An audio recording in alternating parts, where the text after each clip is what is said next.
Two dogs and one baby walk around Mexico City. Come with us as we kind of show you what it's all about.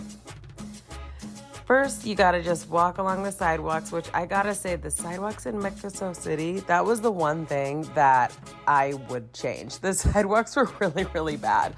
There were constant dips in levels, if the sidewalk was even there. So that was definitely one part of the adventure that was a little bit difficult. Luckily, I have my Uppa Baby Vista, the full-size stroller, and I'm really, really glad I did not bring my travel stroller because then it would have been really difficult.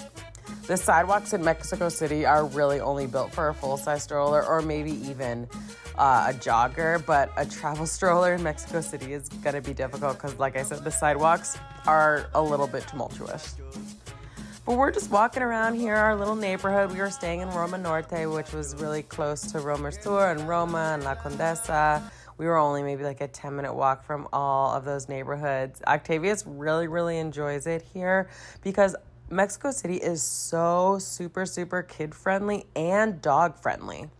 On our walk, I'm surprised we haven't seen one yet, but almost every single dog around us is always off leash. It was actually more rare for me to see a dog on leash than I would off leash. I have to keep my dogs on a leash because Echo, the brown Malinois mix, he would do well off leash, but Atlas would literally run away and never come back. He does not care if we feed him, if we give him water, it doesn't matter. He would say, okay, peace, and go off to find his freedom.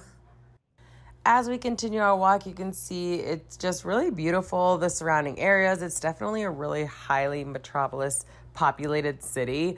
It's bigger than New York City, I believe. Feel free to correct me on that if I am wrong, but there's just so much around. There's so much to do. I definitely will say, though, that even though it was a pretty big city, mostly obviously in Mexico, everybody speaks Spanish. And so that worked out fine for me because I speak pretty well Spanish, but my husband does not. But our next trip is into Playa del Carmen. And when we were there, I noticed that a lot of people spoke English, which was kind of interesting considering it's so much smaller than Mexico City. I personally liked Mexico City a lot more than Playa del Carmen because it's way less touristy.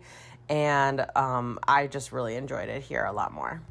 Mexico City really has so much to offer. The food was amazing and just unbelievably good deals on everything. You could get tacos, hamburgers, sandwiches, tortas, literally any kind of Mexican food, but you could also get like full plates of like meat and rice and beans and really just everything that you could possibly want.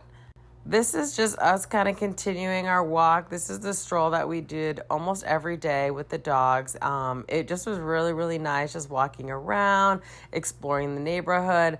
Like I said, Mexico City is so huge, so every day we would kind of pick a different spot. And here we are coming back to our Airbnb. The elevator was quite small, but we made it back, and stay tuned for our next adventure.